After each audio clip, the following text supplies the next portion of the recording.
Era una noche de tormenta en Cancún, cuando el ingeniero Roberto Maldonado vio por primera vez a la niña en la azotea del Hotel Presidente. Llovía con una intensidad que hacía temblar las ventanas, y los relámpagos iluminaban el cielo como si el mundo estuviera a punto de partirse en dos. Roberto había salido a fumar al balcón de su habitación en el tercer piso, buscando un momento de paz después de una larga jornada de trabajo en la construcción de lo que sería uno de los primeros hoteles de lujo de la zona. Fue entonces cuando la vio, una silueta pequeña, inmóvil, parada en el borde de la azotea del edificio de enfrente. Una niña de no más de 10 años, vestida con un camisón blanco que el viento agitaba violentamente, mirando fijamente hacia el mar oscuro. Lo que heló la sangre de Roberto no fue solo verla allí, expuesta a la furia de la tormenta, sino el hecho de que él sabía, con absoluta certeza, que no había forma física de llegar a esa azotea. La había inspeccionado personalmente días atrás. La puerta estaba sellada con cadenas oxidadas. Las escaleras de emergencia habían sido removidas y no existía ningún acceso desde los edificios vecinos. Era arquitectónicamente imposible que alguien estuviera allí arriba. Sin embargo, ahí estaba ella, completamente quieta bajo la lluvia torrencial, sin parpadear, sin moverse, como si fuera parte de la propia estructura del edificio. Antes de continuar con esta historia que ha aterrorizado a generaciones enteras de habitantes de Cancún, quiero hacerte una pregunta muy importante. ¿Desde qué ciudad nos estás viendo en este momento? Déjamelo en los comentarios, porque me encanta saber que esta historia está llegando a diferentes rincones del mundo. Tal vez tú también hayas escuchado leyendas similares en tu ciudad, tal vez conozcas historias de apariciones que desafían toda lógica. Cuéntame en los comentarios si alguna vez has visto algo que no puedas explicar, porque créeme, después de escuchar lo que sucedió en Cancún en 1963, comenzarás a ver tu propia ciudad con otros ojos. Y si te gustan las historias de misterio real, las leyendas urbanas que tienen testigos y documentos que las respaldan, entonces estás en el lugar correcto. Dale like a este video para que YouTube lo recomiende a más personas que, como tú, buscan respuestas a lo inexplicable. Y suscríbete al canal, porque cada semana traigo historias que te dejarán sin dormir, casos reales que desafían nuestra comprensión de la realidad. Ahora sí, prepárate para conocer la verdad detrás de la niña de la azotea. La mañana siguiente, Roberto Maldonado despertó con la imagen de la niña grabada en su mente como una fotografía que no podía borrar. Se había quedado observándola durante casi 20 minutos la noche anterior, bajo la lluvia que también lo empapaba a él en el balcón, tratando de encontrar una explicación lógica para lo que estaban viendo. Sus ojos.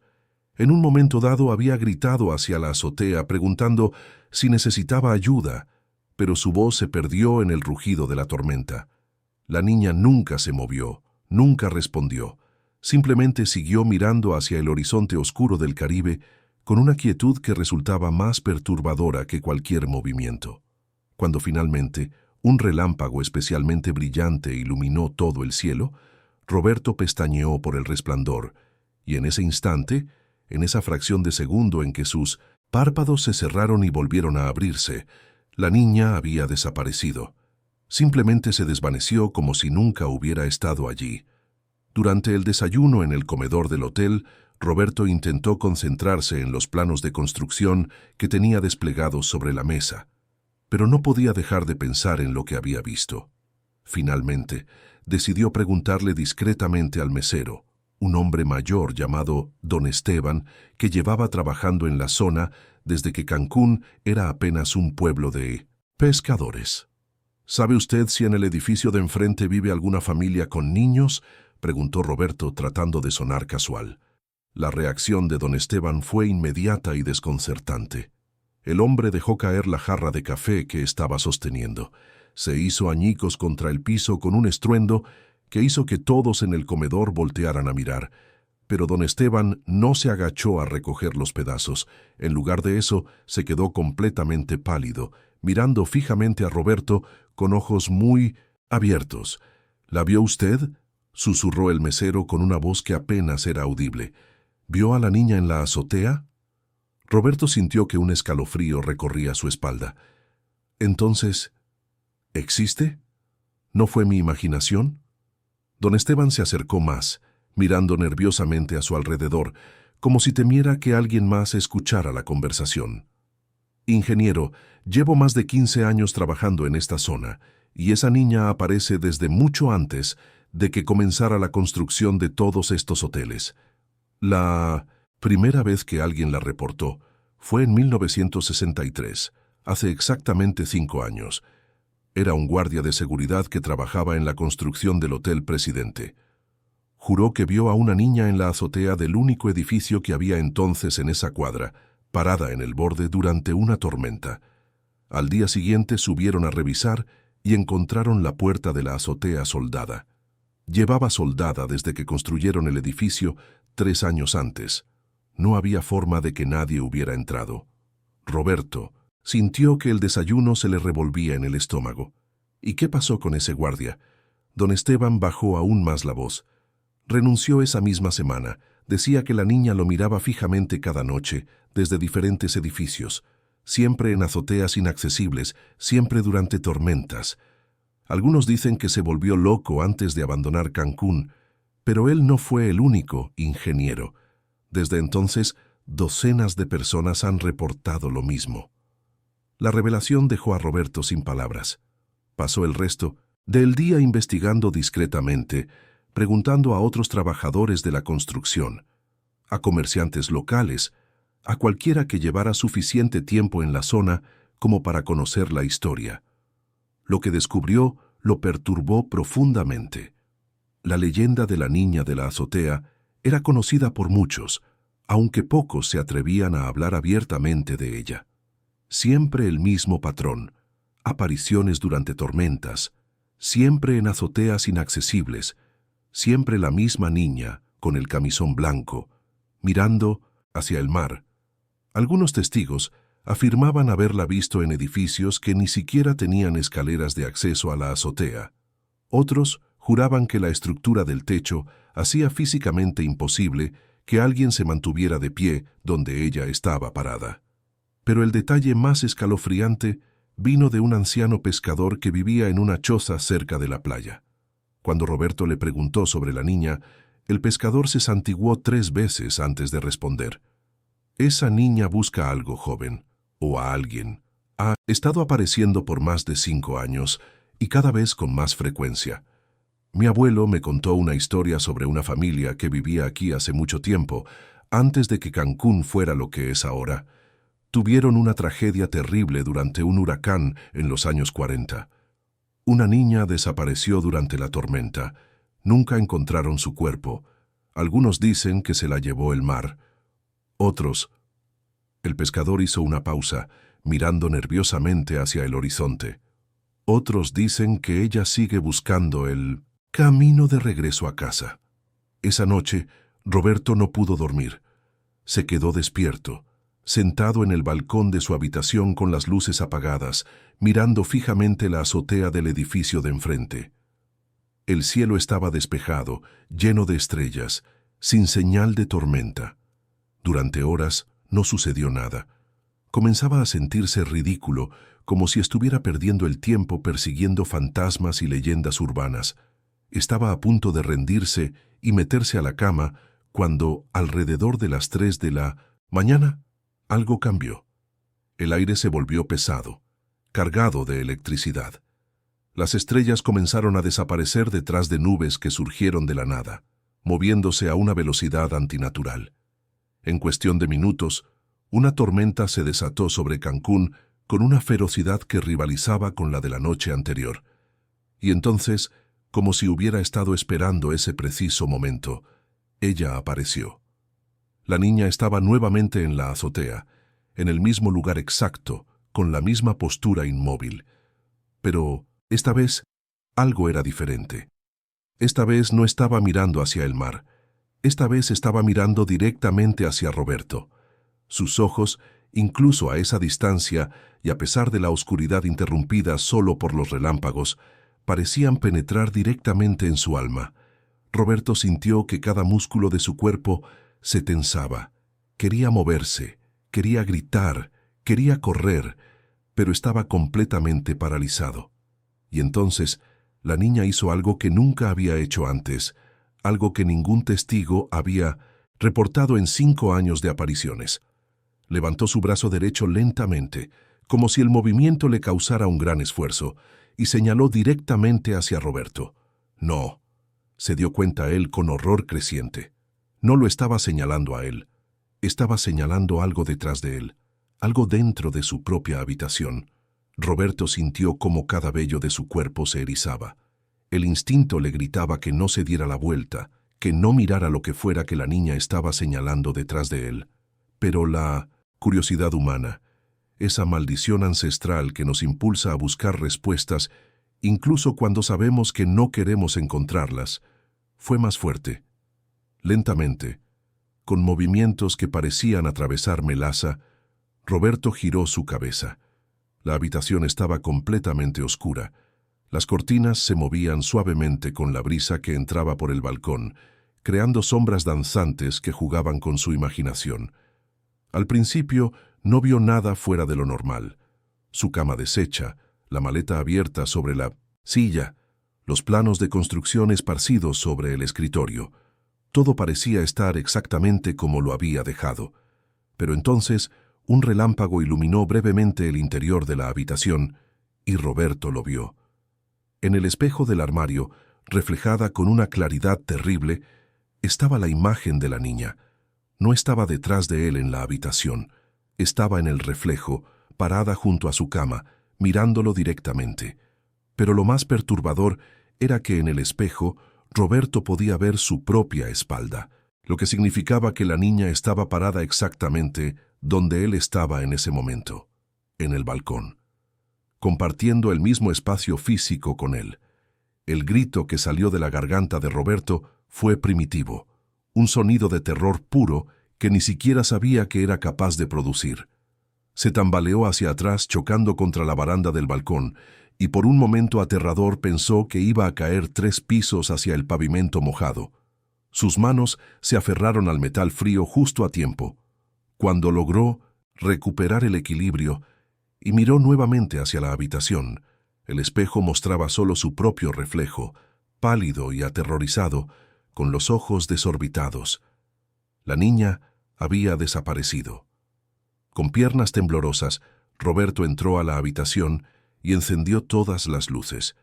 Revisó cada rincón, miró debajo de la cama, abrió el armario, inspeccionó el baño. Nada. Estaba completamente solo, pero la sensación de ser observado no desaparecía. Era como si 1000 ojos invisibles lo siguieran mientras se movía por la habitación. Finalmente, exhausto y aterrorizado, Roberto arrastró el sillón hasta colocarlo contra la puerta, apiló su maleta y la silla encima para crear una barricada improvisada, y se sentó en la cama con todas las luces encendidas, esperando a que amaneciera. El amanecer llegó con una lentitud agónica. Los primeros rayos de sol que entraron por la ventana le parecieron a Roberto la visión más hermosa que había contemplado en su vida. La luz del día tenía el poder mágico de hacer que los terrores nocturnos parecieran menos reales, más manejables. Se duchó rápidamente, se cambió de ropa y bajó al comedor con la determinación de encontrar a don Esteban nuevamente. Necesitaba respuestas. Necesitaba entender qué era esa cosa que lo había visitado la noche anterior. Pero cuando llegó al comedor descubrió que don Esteban no había llegado a trabajar esa mañana. Según la gerente del hotel, el mesero había llamado diciendo que estaba enfermo. Roberto sintió una punzada de sospecha. ¿Era realmente una coincidencia que don Esteban se enfermara justo después de su conversación sobre la niña? Decidió saltarse el desayuno y dirigirse directamente a la dirección que la gerente le proporcionó, después de mucha insistencia y la promesa de que era un asunto urgente relacionado con la familia de don Esteban. La casa de don Esteban estaba en la parte vieja de Cancún, en un barrio que aún conservaba el aspecto de pueblo pesquero que había tenido la zona antes de la explosión turística. Casas pequeñas de concreto pintadas en colores pastel, redes de pesca colgando en los patios, el olor constante del mar mezclándose con el de las tortillas recién hechas. Roberto tocó la puerta de madera desgastada varias veces antes de escuchar movimiento en el interior. La puerta se abrió apenas una rendija y el rostro de don Esteban apareció. El hombre se veía 10 años más viejo que el día anterior. Tenía ojeras profundas, la piel cenicienta, y sus manos temblaban visiblemente. «Ingeniero Maldonado», dijo don Esteban con voz ronca, «no debería estar aquí, no debería involucrarse más en esto». Pero Roberto ya había llegado demasiado lejos. «Don Esteban, por favor, necesito saber qué es esa cosa.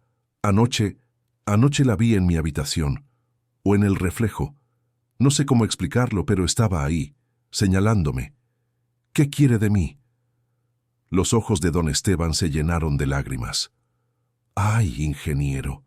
Cuando me preguntó sobre ella ayer, supe que ya era demasiado tarde. La niña ya lo había elegido». Roberto sintió que el estómago se le caía a los pies. ¿Elegido? ¿Elegido para qué? Don Esteban abrió completamente la puerta y le hizo señas a Roberto para que entrara. La casa estaba en penumbras, con todas las cortinas cerradas, a pesar de ser media mañana. Las paredes estaban cubiertas de crucifijos, estampas de santos y rosarios colgados en cada esquina disponible. En la mesa de la sala había velas encendidas frente a una imagen de la Virgen de Guadalupe. «Siéntese, ingeniero. Lo que voy a contarle es algo que muy pocas personas saben, y las que lo saben prefieren olvidarlo. Pero usted merece conocer la verdad, especialmente ahora que ella lo ha marcado». Roberto se sentó en el borde del sofá, con el corazón latiendo aceleradamente. Don Esteban se sirvió un vaso de algo que parecía tequila, tomó un largo trago y comenzó a hablar. En 1945, Cancún no era más que un puñado de chozas de pescadores. Aquí vivía una familia, los Mendoza. Tenían una hija única, una niña llamada Sofía de unos 9 años. Era una niña hermosa, de cabello largo y negro, ojos grandes y oscuros, siempre vestida con un camisón blanco que su madre le había cosido. Una noche de septiembre, un huracán categoría 5 golpeó la costa. Fue devastador. La familia Mendoza se refugió en su casa, pero las olas eran tan altas que comenzaron a inundar todo. El padre decidió que tenían que subir al techo. Era su única oportunidad de sobrevivir. Don Esteban hizo una pausa para tomar otro trago. Sus manos seguían temblando. Lograron subir los tres, pero el viento era brutal y las olas seguían subiendo. El padre se aferró a un poste, la madre se aferró a él y Sofía se aferró a su madre. Permanecieron así durante horas, luchando contra la furia del huracán. Pero en algún momento de la madrugada, una ola particularmente grande golpeó la casa. La madre sintió cómo los dedos de Sofía se resbalaban de su ropa. Gritó, trató de alcanzarla, pero fue demasiado tarde. La niña cayó al agua y desapareció en la oscuridad. El padre se lanzó tras ella, pero tampoco regresó. La madre quedó sola en ese techo, aferrada al poste, gritando los nombres de su esposo y su hija hasta que el huracán finalmente pasó. Cuando amaneció, los rescatistas la encontraron ahí, completamente muda del shock.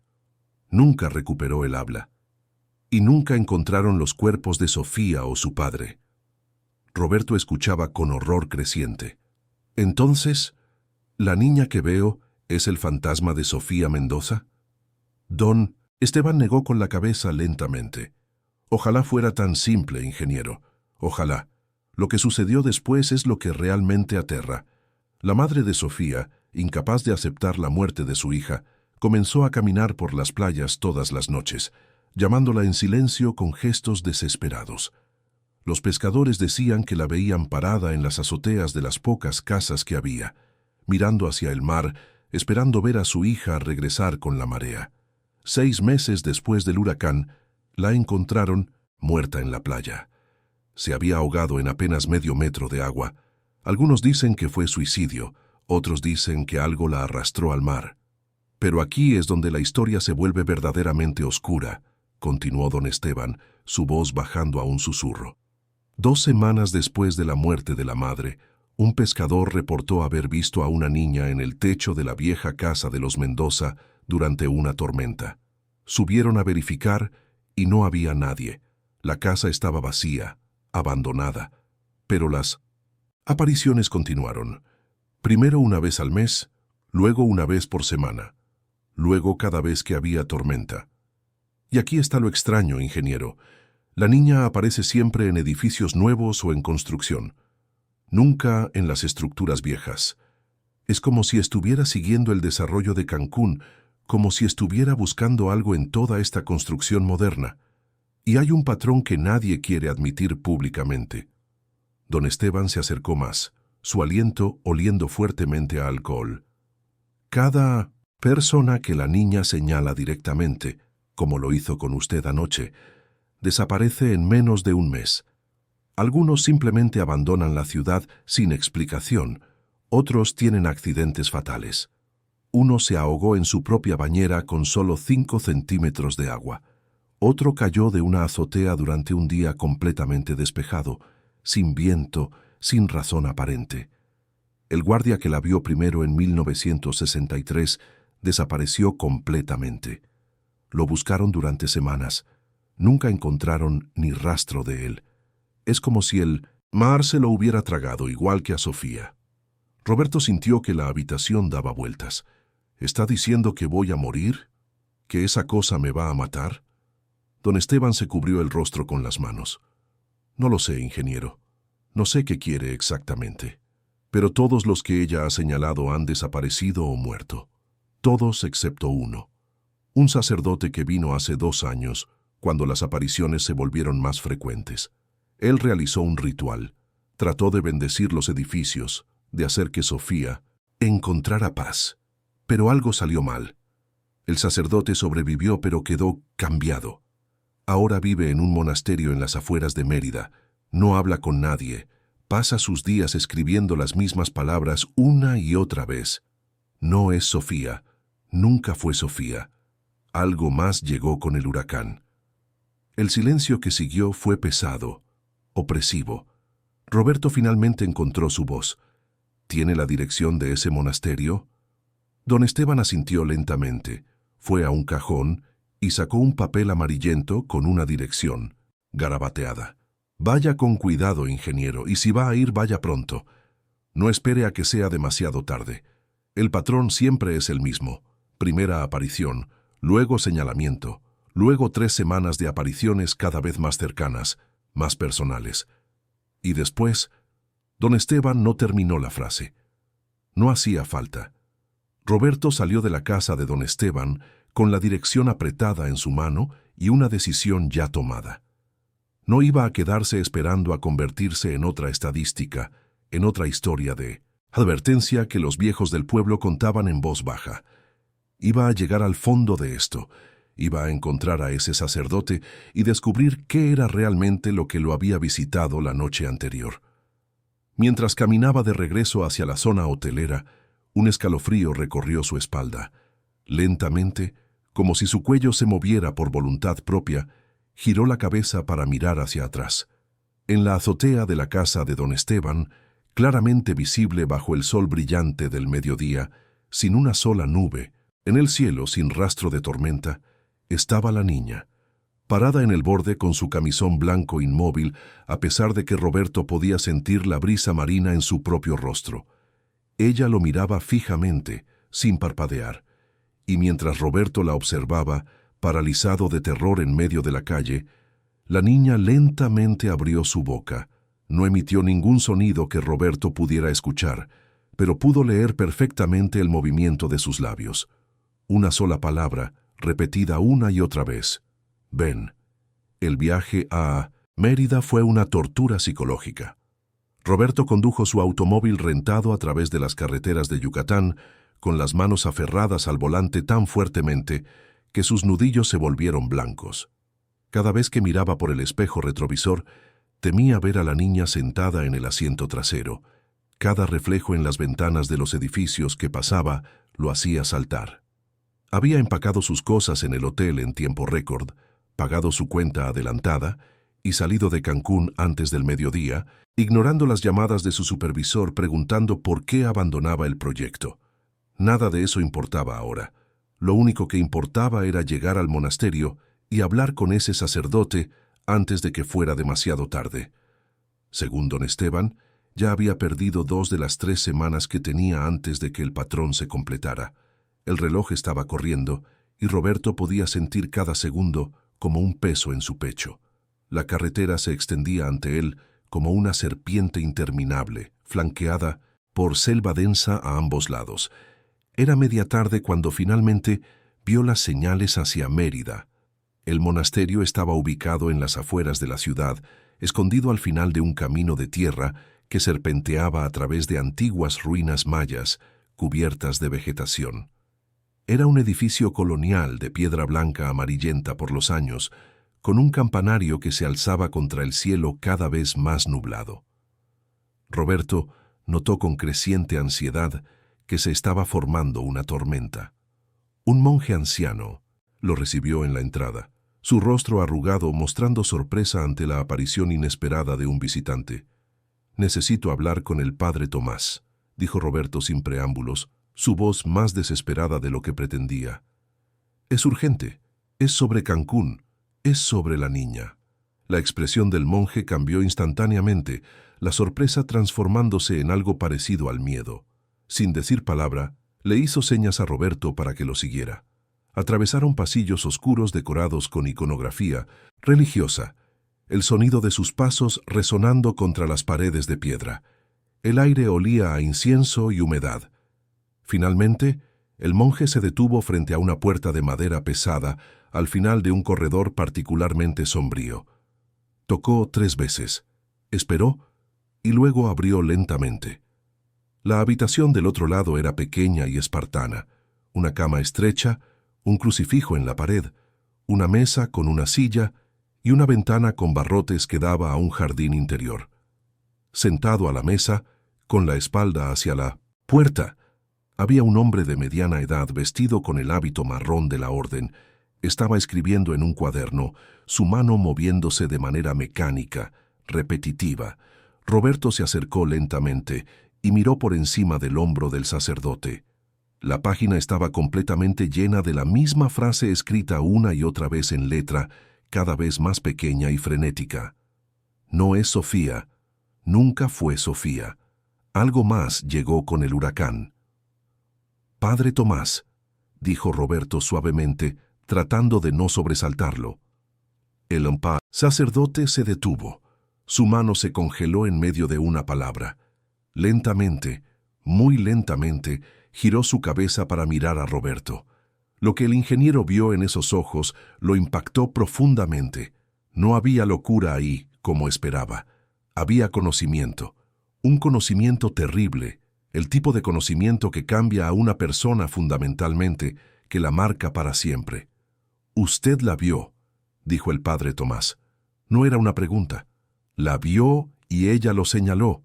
Por eso está aquí. Roberto asintió, incapaz de hablar por un momento. El padre Tomás cerró su cuaderno y se puso de pie.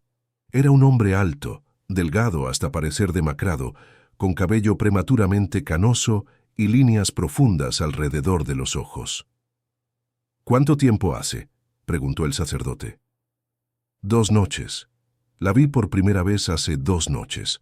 Anoche apareció en mi habitación o en el reflejo de mi espejo, y hoy la vi de día, bajo el sol, en una azotea. Me dijo que fuera con ella».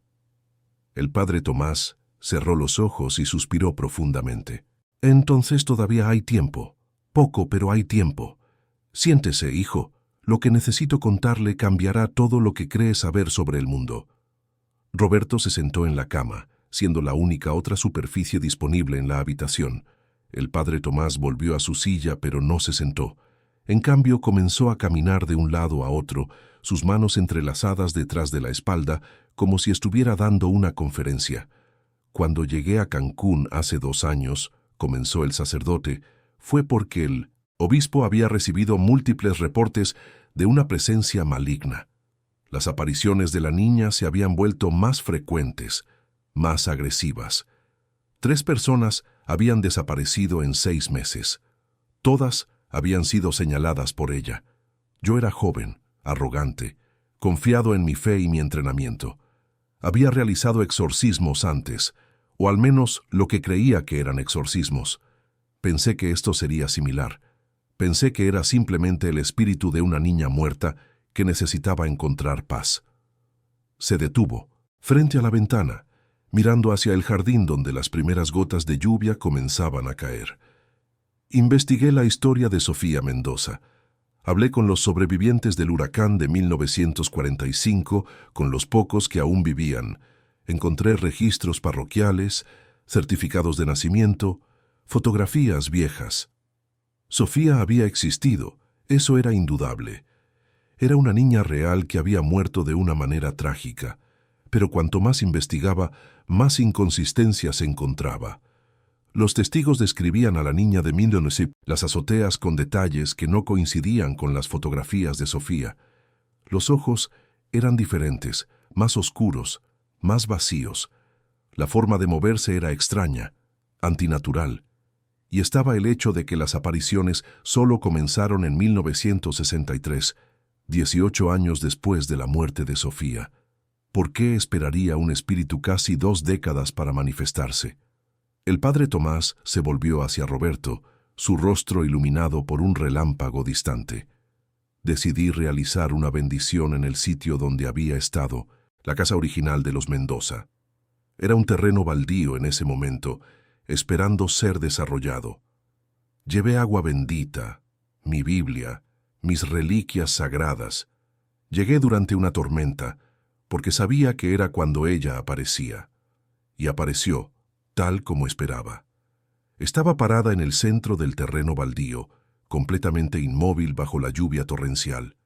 Me acerqué, comencé las oraciones de exorcismo. Y entonces, hijo mío, entonces ella me miró. Realmente me miró. Y en ese momento, supe que había cometido un error terrible.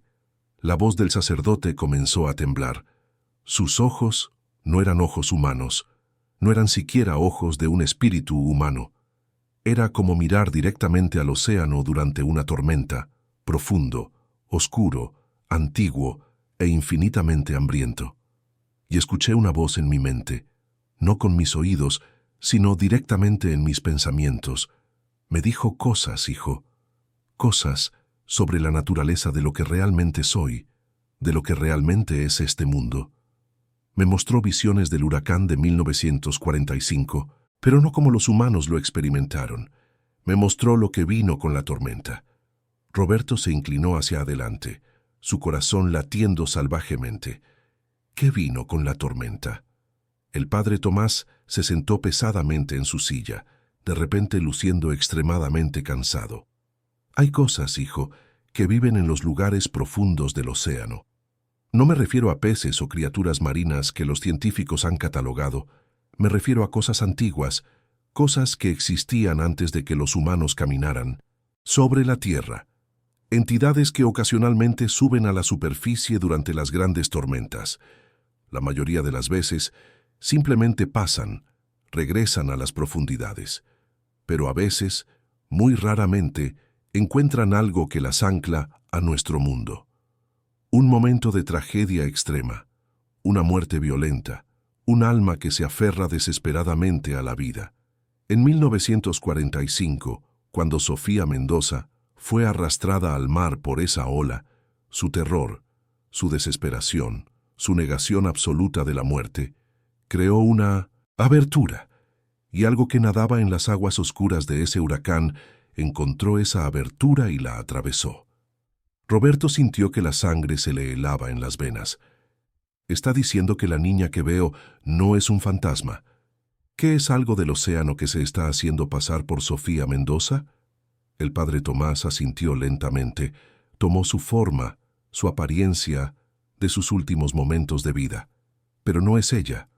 Sofía Mendoza murió hace más de 20 años y probablemente encontró paz hace mucho tiempo. Lo que apareció en 1963, 18 años después, fue esta cosa finalmente ganando suficiente fuerza para manifestarse visiblemente en nuestro mundo. Ha estado aquí todo este tiempo, creciendo, aprendiendo, esperando. ¿Esperando qué?, preguntó Roberto, aunque parte de él no quería saber la respuesta. Esperando completar su entrada a nuestro mundo, respondió el padre Tomás. Cada persona que señala, cada persona que marca, es parte de un ritual. No entiendo completamente los mecanismos, pero en las visiones que me mostró, vi que necesita almas. Necesita llevar personas al agua, ahogarlas, consumir algo de ellas. Cada muerte la hace más real, más sólida, más capaz de interactuar con nuestro mundo. Las primeras víctimas en los años 60 y 70 fueron rápidas, torpes. Simplemente desaparecían. Pero ahora es más sofisticada. Juega con sus víctimas, las atormenta durante semanas, se alimenta de su miedo antes de finalmente consumirlas. Y con cada alma que toma, se acerca más a volverse completamente corpórea, a no necesitar ya las tormentas para manifestarse, a poder caminar entre nosotros todo el tiempo. Roberto se puso de pie bruscamente, comenzando a sentir pánico. Entonces, ¿cómo lo detengo? ¿Cómo evito que me lleve? Tiene que haber una forma. Usted sobrevivió. El padre Tomás lo miró con una mezcla de compasión y algo que parecía culpa. Sobreviví porque hice un trato, hijo. Y es un trato que me atormenta cada día desde entonces. El silencio que siguió fue interrumpido solo por el sonido de la lluvia golpeando contra la ventana. Roberto podía ver que afuera la tormenta se estaba intensificando.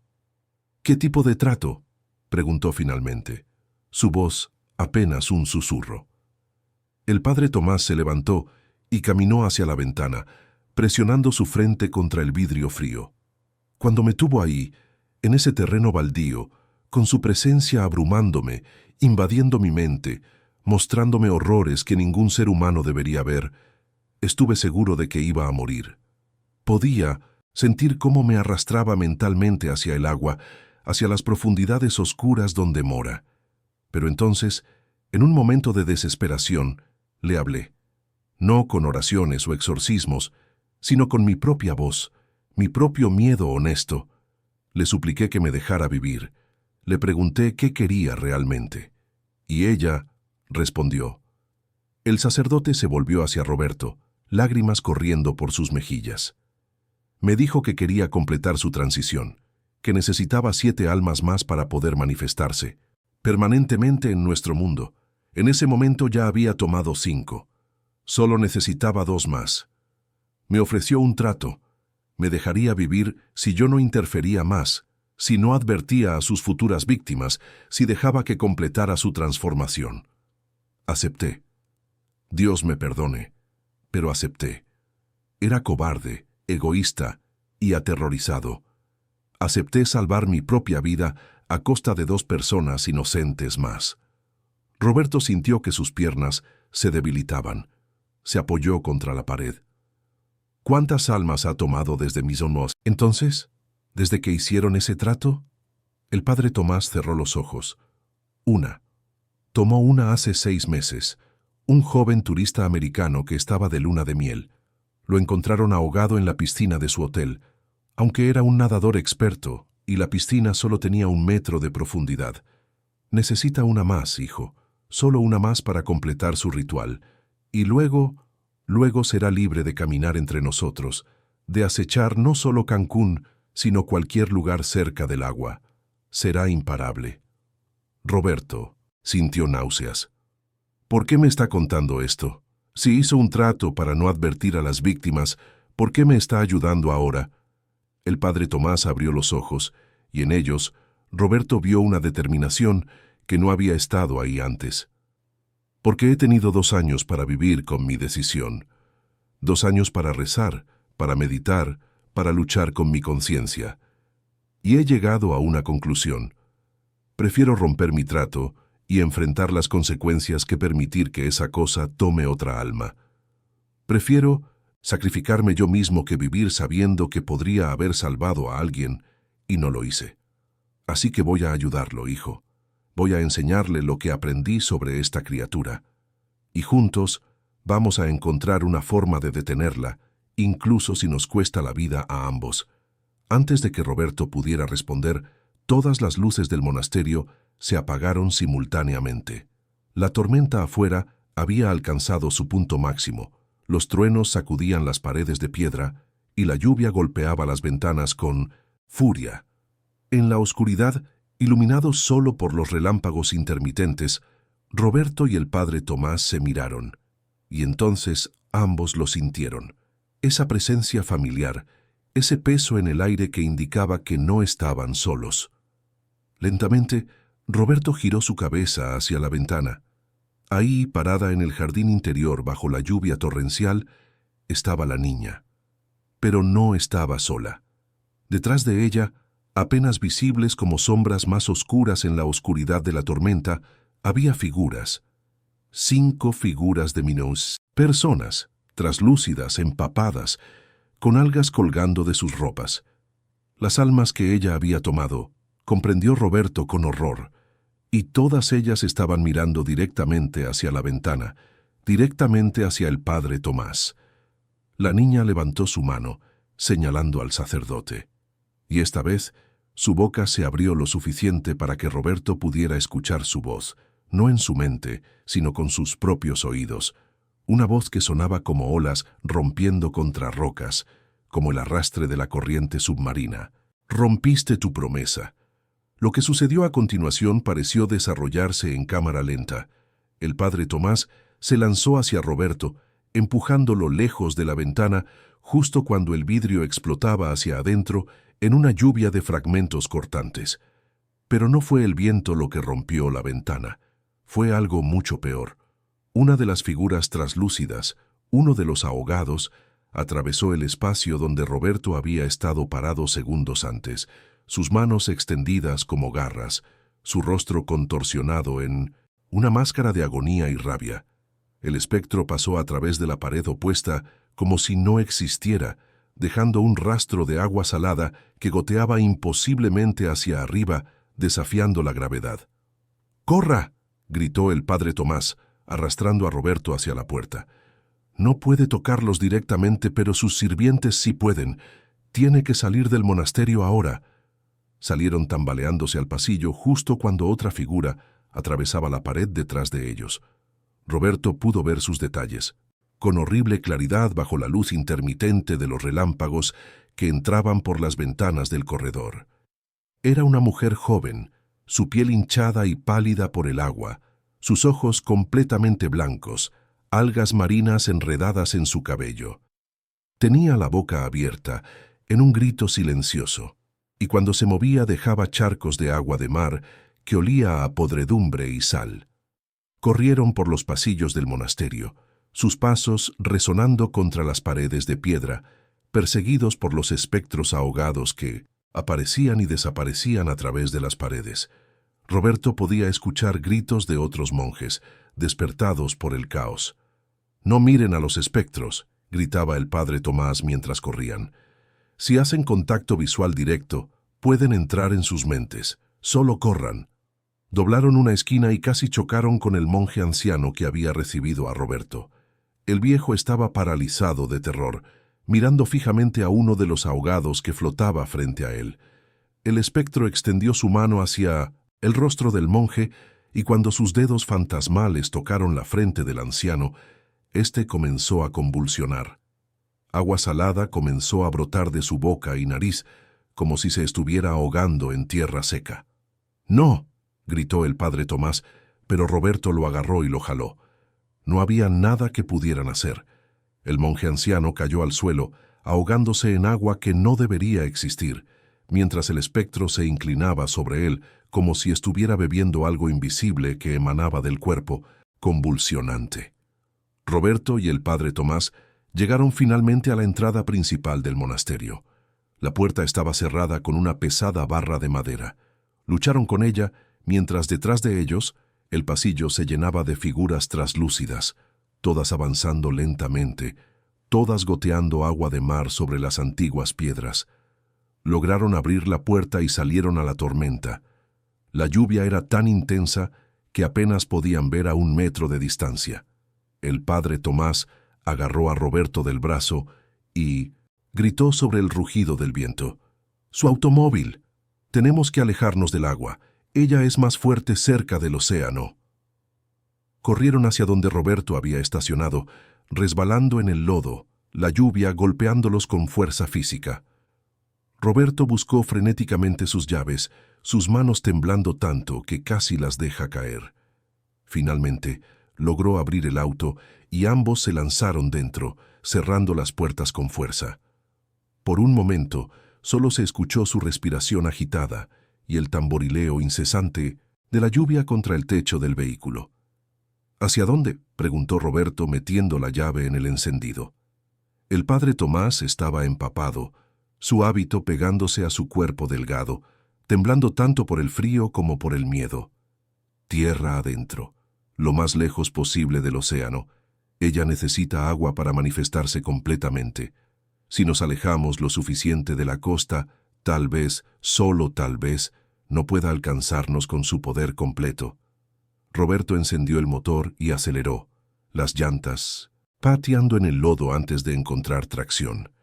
El auto salió disparado del monasterio, sus faros cortando la cortina de lluvia. Condujeron en silencio durante casi una hora, alejándose de Mérida, adentrándose en las carreteras rurales de Yucatán. La tormenta parecía seguirlos, moviéndose a la misma velocidad que el automóvil. Roberto miraba constantemente por el espejo retrovisor, medio esperando ver a la niña sentada en el asiento trasero o a los espectros ahogados flotando detrás del vehículo. Fue el padre Tomás quien finalmente rompió el silencio. «Hay algo más que necesitas saber», dijo con voz ronca. «Algo que descubrí en mis investigaciones, pero que no mencioné antes porque esperaba no tener que usarlo nunca». Roberto lo miró de reojo, sin apartar completamente la vista de la carretera oscura. «¿Qué es?». El sacerdote respiró profundamente. «Hay una forma de detenerla, pero requiere un sacrificio voluntario». Roberto sintió que su estómago se apretaba. «Explíquese». El padre Tomás sacó de su hábito empapado un cuaderno pequeño, protegido por una bolsa de plástico. Lo abrió con manos temblorosas, iluminándolo con la luz tenue del tablero del auto. «Durante mi investigación, encontré referencias a rituales similares en otras culturas costeras alrededor del mundo. Los polinesios, los vikingos, las antiguas civilizaciones mediterráneas. Todos tenían leyendas sobre entidades oceánicas que necesitaban almas humanas para cruzar completamente a nuestro plano de existencia, y en casi todos los casos había una forma de detener o revertir el proceso». Pasó varias páginas, mostrando a Roberto dibujos y notas garabateadas apresuradamente. El ritual requiere 7 almas, porque 7 es un número de completitud en muchas tradiciones místicas. Pero el proceso puede interrumpirse si alguien se ofrece voluntariamente como sustituto antes de que se complete el 7º sacrificio. No como una víctima que huye aterrorizada, sino como alguien que va voluntariamente al encuentro de la entidad, que acepta conscientemente su destino. Ese tipo de sacrificio rompe el patrón, la confunde, es algo que no espera, algo que no entiende, y en ese momento de confusión es vulnerable. Puede ser devuelta a las profundidades de donde vino. Roberto sintió que su boca se secaba. ¿Está sugiriendo que alguien tiene que dejarse ahogar voluntariamente por esa cosa? El padre Tomás cerró los ojos. Sí, pero no es solo dejarse ahogar, es más complicado que eso. La persona debe ir al lugar donde originalmente se ancló a nuestro mundo, el sitio de la casa de los Mendoza, durante una tormenta. Debe llamarla, invitarla, y luego debe sumergirse voluntariamente en agua de mar mientras mantiene en su mente la intención de enviarla de regreso. Es un acto de voluntad pura contra voluntad pura. Si la persona tiene suficiente fuerza, suficiente determinación, puede arrastrar a la entidad de vuelta con ella a través del velo entre mundos. Ambos mueren, o más precisamente, ambos dejan de existir en nuestro plano. Pero todos los demás se salvan. Roberto sintió náuseas. ¿Eso es Eso es básicamente suicidio ritual. Sí, admitió el padre Tomás en voz baja. Por eso nunca lo mencioné. Por eso no lo intenté yo mismo a pesar de toda mi culpa. Porque a pesar de todo mi entrenamiento religioso, a pesar de mis votos, no tengo el coraje de hacerlo.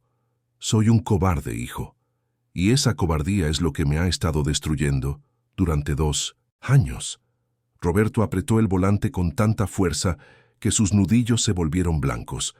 Tiene que haber otra forma, tiene que haber algo más que podamos hacer. El padre Tomás negó con la cabeza lentamente. He buscado durante 2 años. He consultado todos los textos religiosos, todos los grimoires antiguos, todos los expertos en lo oculto que pude encontrar. Esta es la única forma.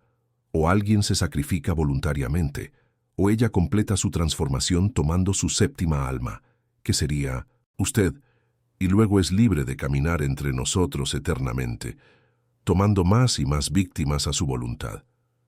Ya no estará limitada por patrones o rituales. Será una cazadora perfecta, inmortal, insaciable. El silencio que siguió fue pesado, aplastante. Continuaron conduciendo durante otra hora, la tormenta siguiéndolos implacablemente. Roberto intentaba procesar todo lo que había aprendido, buscando desesperadamente alguna otra solución, algún ángulo que no hubieran considerado. Fue entonces cuando notó algo extraño. A pesar de que habían conducido constantemente hacia el interior, alejándose de la costa, podía oler agua de mar. Fuertemente. Miró por la ventana y su sangre se heló. A ambos lados de la carretera, donde debería haber habido selva y vegetación, había agua. Charcos enormes, lagos que no deberían existir, todos reflejando los relámpagos con una superficie perfectamente quieta a pesar del viento y la lluvia. Y en cada reflejo, Roberto podía ver figuras, docenas de ellas, cientos. No solo los 5 ahogados que habían visto antes, sino una multitud entera de espectros, todos mirando hacia la carretera, todos siguiendo el progreso del automóvil. «Padre», dijo Roberto, su voz temblorosa, «¿ve eso?» El padre Tomás miró por la ventana y palideció. «Dios mío, está trayendo a todos sus sirvientes, todas las almas que ha tomado a lo largo de décadas, no solo las 7 del ritual. Esta no es solo una cacería, es una guerra». Como si hubiera escuchado sus palabras, la carretera frente a ellos comenzó a inundarse. El agua brotaba del asfalto mismo, fluyendo hacia arriba desde abajo, empapando la carretera en segundos. Roberto pisó el freno instintivamente cuando el agua alcanzó el capó del auto. El vehículo se detuvo con un chapoteo violento, el motor tosiendo y muriendo. Por un momento, ambos hombres se quedaron sentados en el auto inundado, mirando con horror creciente cómo el nivel del agua seguía subiendo. Ya cubría las puertas, ya alcanzaba las ventanas. «No es agua real», susurró el padre Tomás. «No puede serlo. Estamos a kilómetros tierra adentro. Esto es una manifestación, una ilusión que ella está creando». Pero cuando Roberto intentó abrir su puerta, el agua empujaba contra ella con peso muy real. Y cuando finalmente logró forzarla abierta, el agua que entró al automóvil estaba fría, salada y llena de algas. No era una ilusión en absoluto. De alguna manera, imposiblemente, ella había traído el océano hasta ellos. Roberto y el padre Tomás salieron del auto, el agua ya hasta sus cinturas y todavía subiendo. La tormenta rugía sobre ellos, pero ahora podían escuchar otro sonido debajo del trueno. Olas. El sonido de olas rompiendo, como si estuvieran parados en una playa en lugar de en medio de una carretera rural. Y entonces, a través de la cortina de lluvia, la vieron.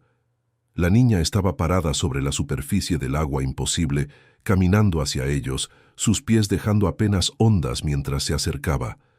Detrás de ella, la multitud de espectros ahogados emergía del agua, una procesión fantasmal de muerte y desesperación. «Tenemos que llegar a tierra más alta», gritó Roberto, agarrando al padre Tomás y arrastrándolo hacia lo que parecía ser una colina a un lado de la carretera. Lucharon contra la corriente del agua, que ahora les llegaba al pecho. Era como nadar contra una resaca, el agua jalándolos hacia atrás con fuerza antinatural. Finalmente, alcanzaron la base de la colina y comenzaron a trepar, usando raíces y rocas para impulsarse hacia arriba. El agua los seguía, subiendo imposiblemente por la pendiente, pero al menos aquí tenían algo sólido bajo sus pies. Llegaron a la cima de la colina, ambos jadeando por el esfuerzo, y se dieron la vuelta para mirar. El paisaje había cambiado completamente. Ya no estaban en Yucatán, o más bien, Yucatán ya no parecía ser Yucatán. Todo lo que podían ver en todas direcciones era agua oscura, agitada por la tormenta, extendiéndose hasta el horizonte. Era como si hubieran sido transportados al medio del océano. Y sobre esa agua imposible, acercándose lentamente a su colina, estaba la niña, rodeada por su ejército de muertos. «Ya no está jugando», susurró el padre Tomás. «Ya no está cazando. Está reclamando. Está mostrando su verdadero poder. Si puede hacer esto, manifestar el océano en tierra firme, entonces es incluso más fuerte de lo que pensaba». Roberto sintió que el pánico amenazaba con abrumarlo. Estaban atrapados en esta colina, rodeados por agua, imposible, siendo acechados por una criatura que podía reescribir la realidad misma a su alrededor. No había escape, no había hacia dónde correr.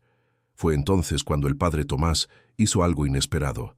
Se puso de pie, completamente erguido a pesar del viento, que amenazaba con derribarlo, y comenzó a quitarse su hábito empapado. «¿Qué está haciendo?», gritó Roberto sobre el rugido de la tormenta. El padre Tomás se volvió hacia él, y en su rostro había una calma extraña, una paz que no había estado ahí antes. «Estoy haciendo lo que debía haber hecho hace 2 años.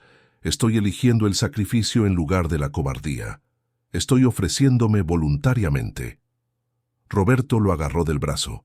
«No, tiene que haber otra forma. Podemos luchar, podemos...» «¿Luchar contra qué?», interrumpió el padre Tomás, su voz sorprendentemente gentil.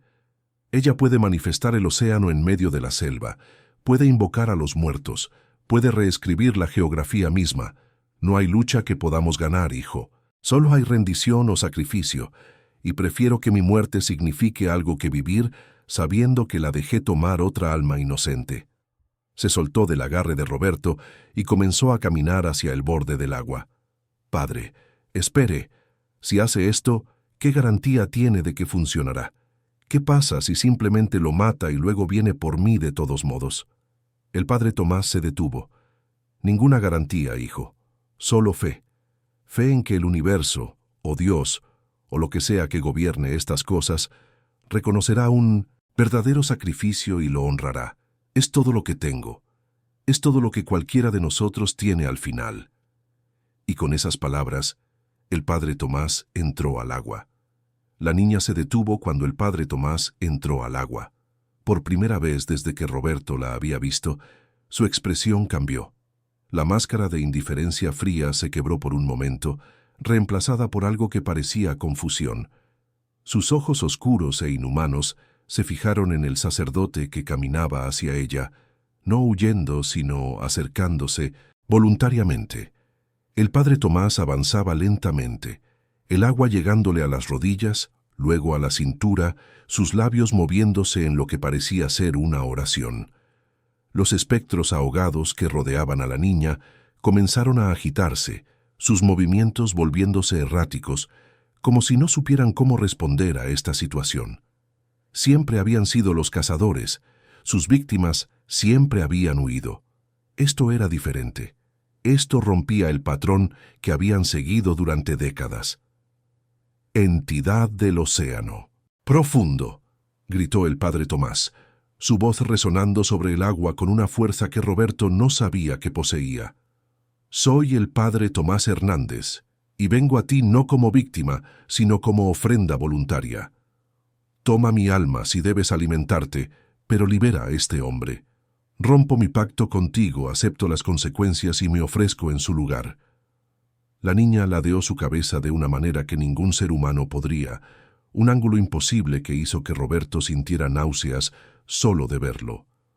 Cuando habló, Su voz no salió de su boca sino del agua misma, del océano manifestado que lo rodeaba. 1000 voces hablando al unísono con el sonido de olas y corrientes submarinas. Sacerdote cobarde, rompiste tu promesa. El trato era tu silencio a cambio de tu vida. Ahora ambos son míos, tanto tú como el marcado. 7 almas completarán mi transformación, y ahora tendré 6, y luego 7. El padre Tomás continuó avanzando, el agua ahora a su pecho. No, el ritual requiere 7 almas tomadas según el patrón. 7 víctimas que huyen, que resisten, que son casadas, pero un sacrificio voluntario no sigue ese patrón. Si me tomas, el ritual se rompe. Lo sabes. Por eso dudaste cuando comencé a caminar hacia ti. Por eso tus sirvientes se confunden. Un acto de voluntad pura no puede ser consumido de la misma manera que el miedo y la desesperación. La niña, o la cosa que llevaba la forma de la niña, permaneció quieta. El agua alrededor de ellos comenzó a agitarse más violentamente, como si estuviera hirviendo. Los espectros ahogados comenzaron a girar alrededor del padre Tomás en un torbellino cada vez más rápido, sus rostros contorsionados en expresiones de angustia. Y entonces, con una voz que hizo que la propia realidad pareciera temblar, la entidad habló nuevamente. Un sacrificio voluntario tiene poder, sí, pero tú no tienes la fuerza necesaria, sacerdote. Tu voluntad es débil. Tu fe está quebrada. Has vivido 2 años en la culpa y el autoodio. No tienes el fuego interior necesario para desterrarme. Solo serás otra alma que consumiré, y luego tomaré al 7º, y mi ascenso se completará de todos modos. El padre Tomás se detuvo, el agua llegándole a los hombros ahora. Por un momento, Roberto vio que la duda cruzaba su rostro. La entidad tenía razón. El sacerdote había vivido en tormento desde que hizo su pacto. Su fe había sido destrozada por lo que había visto, por lo que había aceptado. ¿Tendría realmente la fuerza para hacer lo que se proponía? Fue entonces cuando Roberto tomó su propia decisión. No sabía de dónde vino la certeza, pero de repente supo con absoluta claridad lo que tenía que hacer. Saltó de la colina al agua, chapoteando hacia donde el padre Tomás estaba parado. «¡No, hijo! ¡Regresa!», gritó el sacerdote. Pero Roberto continuó avanzando. «Tiene razón sobre usted, padre», dijo Roberto cuando llegó junto a él. «Su voluntad está quebrada, su fe está dañada, pero la mía no. Yo no he hecho pactos con esta cosa. Yo no cargo 2 años de culpa. Soy solo un hombre ordinario que se niega a ser otra víctima.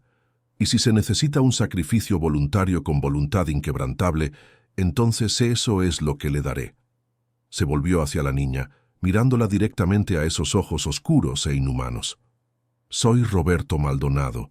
Me has marcado, me has casado, has intentado llenarme de terror, pero aquí estoy, caminando hacia ti por mi propia voluntad. No huyo, no suplico. Elijo esto, elijo enfrentarte y elijo devolverte al abismo de donde viniste, incluso si tengo que arrastrarte conmigo». La reacción fue inmediata y violenta. El agua a su alrededor explotó hacia arriba en columnas masivas. Los espectros ahogados se lanzaron hacia Roberto, pero cuando intentaron tocarlo, algo extraño sucedió. Pasaron a través de él como si él fuera el fantasma y ellos los sólidos. La entidad que usaba la forma de la niña dejó escapar un sonido que no era humano, un chillido que era parte ira y parte algo que podría haber sido miedo. «¡Imposible!», rugió la voz desde el agua. «Tú eres el marcado, eres mío, te he reclamado». Roberto dio otro paso adelante, y luego otro. Con cada paso, sentía algo crecer dentro de él. No era valentía exactamente, era más bien una claridad perfecta, una comprensión de que este momento había estado destinado desde que vio por primera vez a la niña en aquella azotea lluviosa. «Me marcaste, sí», dijo Roberto, su voz firme. «Pero no soy tuyo, no pertenezco a ti ni a ninguna otra entidad. Pertenezco a mí mismo, y elijo terminar esto ahora». El padre Tomás lo miraba con asombro. «Roberto, ¿sabes lo que estás haciendo? Si haces esto, Si completas el sacrificio, no habrá vuelta atrás. Morirás. Dejarás de existir. Roberto sonrió, y fue una sonrisa genuina, sin miedo. Lo sé, padre, pero salvaré no solo mi propia alma, sino todas las que ella tomaría en el futuro. Un hombre muriendo para que incontables otros puedan vivir sin miedo. No puedo pensar en una mejor forma de irse. Y con Pino en cintura, esas palabras, Roberto se sumergió. El agua se cerró sobre su cabeza, fría y salada, llenando su nariz y boca. Su instinto le gritaba que saliera a la superficie, que luchara por aire, pero resistió. En cambio, se forzó a hundirse más profundo, abriendo los ojos bajo el agua a pesar del ardor del agua salada. Lo que vio bajo la superficie no debería haber sido posible. No estaba en 1 metro de agua en una colina inundada. Estaba en el océano, el verdadero océano, profundo e infinito. Y, descendiendo hacia él desde arriba, ya no disfrazada como una niña, sino mostrando su verdadera forma, estaba la entidad. Era masiva, una cosa de tentáculos y ojos, de formas que se retorcían de maneras que dolían a la vista, de una antigüedad tan profunda que hacía que la mente humana se tambaleara solo con intentar comprenderla. Roberto sintió el impulso de gritar, de huir, pero en cambio hizo lo opuesto. Nadó hacia ella. Extendió sus manos, no en defensa, sino en un abrazo. Y en su mente, con cada átomo de su ser, pensó una sola cosa. Vuelve, regresa a donde perteneces. No eres bienvenida en nuestro mundo. Vuelve. La entidad lo envolvió en sus apéndices imposibles, apretando, intentando consumir su alma como había consumido tantas otras. Pero algo era diferente. Roberto no estaba lleno de terror, no estaba desesperado por vivir, estaba en paz, completamente en paz con su decisión. Y esa paz, esa aceptación voluntaria de su destino, actuaba como un veneno para la criatura. Cada parte de ella que tocaba a Roberto comenzó a desintegrarse, a deshacerse en partículas de luz oscura que flotaban hacia la superficie. La entidad chilló, no con su voz, sino con algo más primordial, una vibración que sacudió el océano mismo. Intentó soltarse, retirarse, pero Roberto la sostuvo fuertemente. No, pensó con ferocidad. Si voy hacia abajo, tú vienes conmigo. Y entonces comenzaron a caer. No hacia arriba, hacia la superficie, sino hacia abajo, hacia las profundidades oscuras, más profundo de lo que debería ser posible, más allá de donde la luz penetra, más allá de donde existe la vida como la conocemos, hacia los lugares fríos y antiguos donde esta cosa había nacido hace eones. Roberto sintió que su cuerpo comenzaba a romperse bajo la presión, pero se aferró.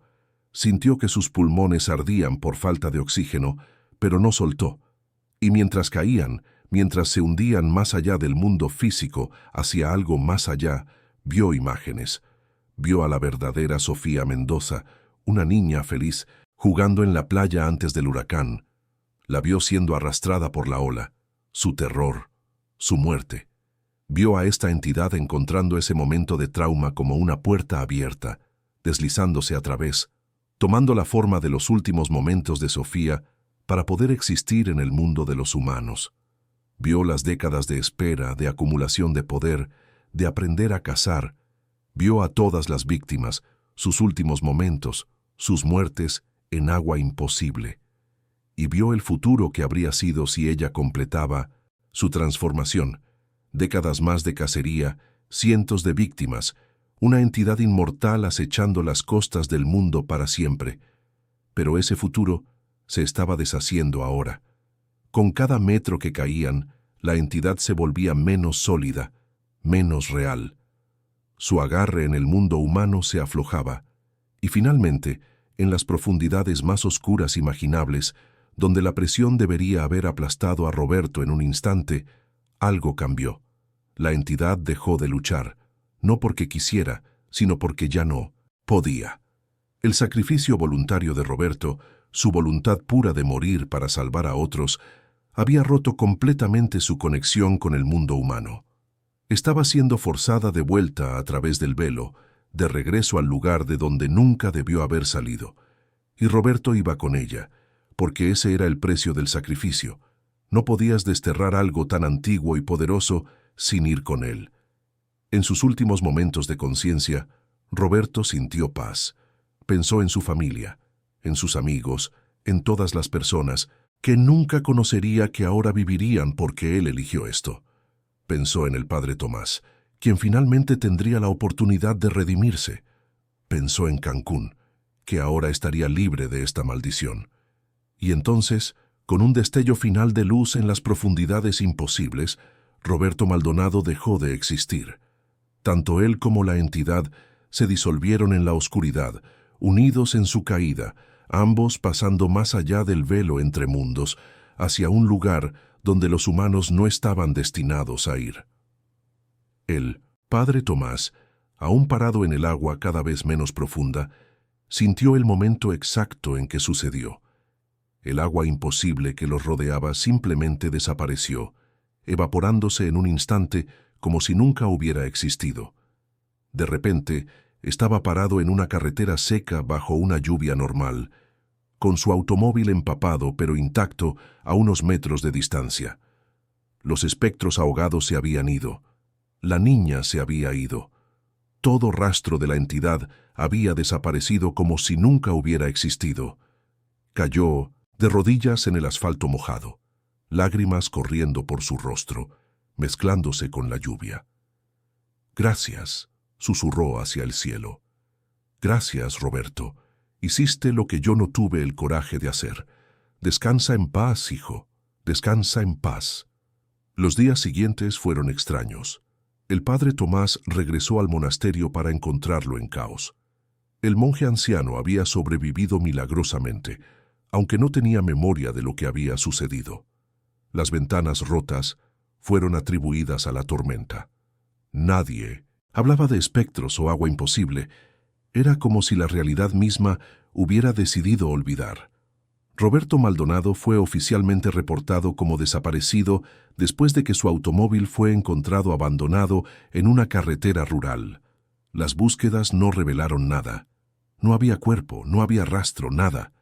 Eventualmente, el caso fue cerrado como un misterio sin resolver, pero el padre Tomás sabía la verdad.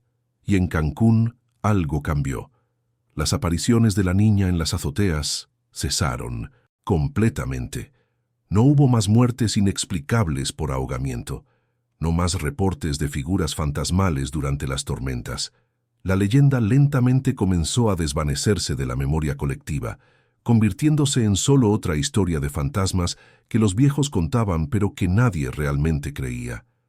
El padre Tomás vivió otros 30 años después de esa noche. Dedicó su vida a ayudar a otros, a aconsejar a los perdidos, a dar esperanza a los desesperados. Nunca habló públicamente sobre lo que había sucedido, pero escribió todo en un diario privado, sellado con instrucciones de que solo fuera abierto después de su muerte. Cuando finalmente falleció en paz a los 78 años, ese diario fue encontrado por el abad del monasterio. Lo leyó en una sola noche, y cuando terminó, tomó una decisión. El diario fue guardado en los archivos más profundos del monasterio, marcado como Cuenta verídica del sacrificio de Roberto Maldonado, 1968. Nunca fue publicado, nunca fue compartido con el mundo. Pero ocasionalmente, cuando un joven sacerdote pregunta sobre el propósito del verdadero sacrificio, sobre el significado de dar tu vida por otros, el abad los lleva a los archivos y les permite leer esas páginas gastadas. Y así, aunque el mundo olvidó, aunque Cancún continuó creciendo en un paraíso turístico sin saber cuán cerca estuvo de albergar una presencia inmortal de pesadilla, la historia de Roberto Maldonado sobrevivió. Un hombre ordinario que, cuando fue marcado por algo, antiguo y hambriento, eligió no huir sino enfrentarlo. Un hombre que sacrificó todo, su vida, su futuro, su propia existencia, para salvar a incontables otros que nunca sabrían su nombre. En las noches de tormenta, cuando el viento sopla del mar y la lluvia golpea las ventanas de los rascacielos modernos de Cancún, Los viejos pescadores todavía miran hacia las azoteas, pero ya no con miedo. Ahora lo hacen con una especie de reverencia tranquila, recordando vagamente una leyenda sobre una niña que acechaba durante las tormentas y el hombre que se atrevió a caminar voluntariamente hacia su abrazo mortal. Las azoteas permanecen vacías ahora, solo estructuras de concreto y acero contra el cielo tormentoso, solo edificios ordinarios en una ciudad ordinaria. No hay figuras imposibles paradas en los bordes. No hay ojos oscuros e inhumanos mirando hacia el océano. No hay presencia maligna esperando reclamar su próxima víctima. Porque Roberto Maldonado, un ingeniero ordinario con una voluntad extraordinaria, se aseguró de eso. Se sumergió voluntariamente en las profundidades para que otros pudieran permanecer seguros en la superficie. Se sacrificó para que una entidad antigua pudiera ser devuelta a los abismos donde pertenecía. Y aunque su nombre fue olvidado por todos excepto unos pocos, su acción resonó a través del tiempo. Salvó no solo a quienes habrían sido víctimas directas, sino a generaciones enteras que crecieron en un Cancún libre del terror que una vez lo acechó. Esta es la verdadera historia de la leyenda de la niña de la azotea. No es una historia de terror destinada a asustar, sino un recordatorio de que incluso frente a la oscuridad más profunda, la voluntad humana puede prevalecer. Que un solo acto de sacrificio voluntario puede cambiar el curso del destino. Que a veces los verdaderos héroes son aquellos cuyos nombres nunca conocemos, cuyas batallas nunca vemos, pero cuyos sacrificios nos mantienen seguros sin que nunca lo sepamos.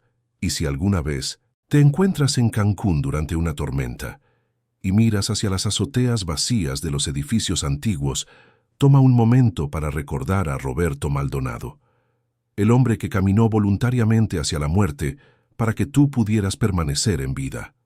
El héroe olvidado de una ciudad que nunca supo cuán cerca estuvo del desastre. El ingeniero ordinario que hizo algo extraordinario.